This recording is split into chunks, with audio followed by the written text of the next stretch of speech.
Il n'a pas fait la guerre parce qu'en 1914, il avait 48 ans, il n'était plus mobilisable, d'une part, et d'autre part, c'est quelqu'un qui a eu une santé fragile absolument toute sa vie.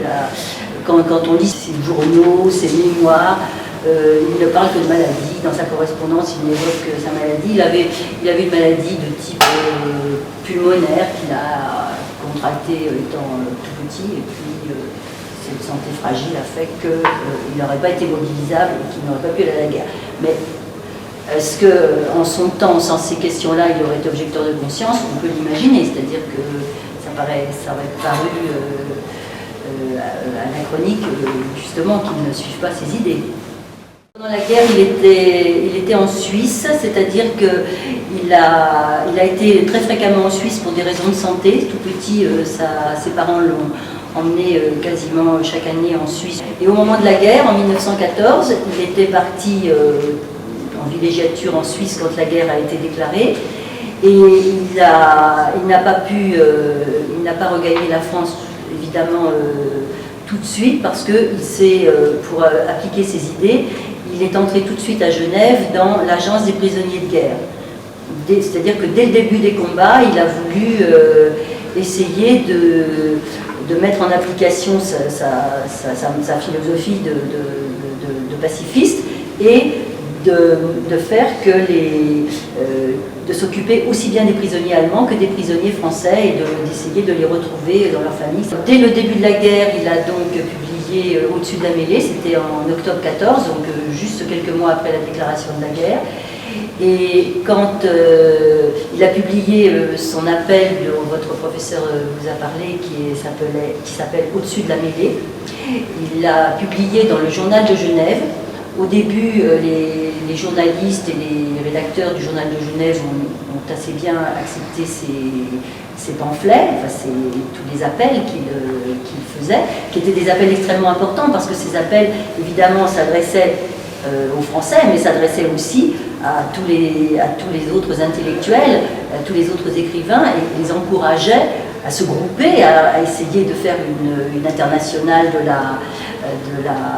la pensée pacifiste, et même avec une situation de guerre, par exemple, telle que les Allemands et les Français la vivaient, faire que des écrivains allemands et des écrivains français se retrouvent et essaient ensemble de raisonner les politiques. Il a lancé ses appels de Suisse dans le journal de Genève. Ce journal de Genève, il était lu évidemment en France aussi, il était diffusé en France, et ça a été perçu de façon tout à fait différente. C'est-à-dire qu'il y avait certains intellectuels qui percevaient de façon très positive ces vues de Romain Rolland et qui soutenaient son action, et d'autres, évidemment, qui, à ce moment-là, ont dit Romain Rolland est un traître, Romain Rolland combat contre la France, c'est-à-dire de façon très, très simple, sans avoir, et puis peut-être de façon aussi pour correspondre à leur vision à eux, qui étaient des visions ultranationalistes. Mais en fait, certains étaient vraiment contre lui. En fait, Au-dessus de la mêlée, quand il est paru tout de suite caviardé, hein, comme on dit dans le milieu des publications, c'est-à-dire on enlevait, on coupait des passages et on mettait des blancs. C'était une censure qui était exercée. Un an après, le texte est sorti intégral.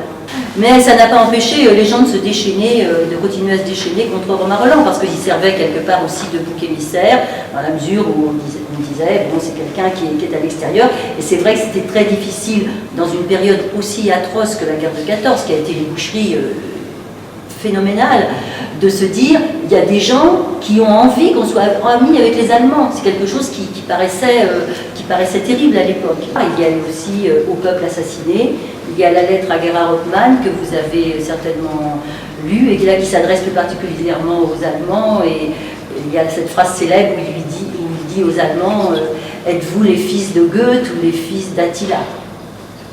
On avait l'impression qu'il était bien tranquille en Suisse. Et pas du tout. En Suisse, il était très mal perçu parce que les Suisses avaient envie que tout se passe bien chez eux. Il a bien réagi par rapport à tous les événements de son époque, mais de façon décalée par rapport aux réactions des autres. Les réactions les bonnes, c'était bien sûr les siennes. mais par rapport aux réactions de la majorité, elle paraissait très fortement minoritaire. Et puis l'histoire, finalement, sur le thème de l'Europe, lui a donné raison. Si Romain Rolland vivait maintenant, il n'aurait peut-être pas sous les yeux l'Europe dont il pouvait rêver, l'Europe des esprits, mais néanmoins, il aurait quand même sans doute apprécié beaucoup que l'Europe soit devenue un continent sans guerre. Et d'une certaine manière, il y a contribué.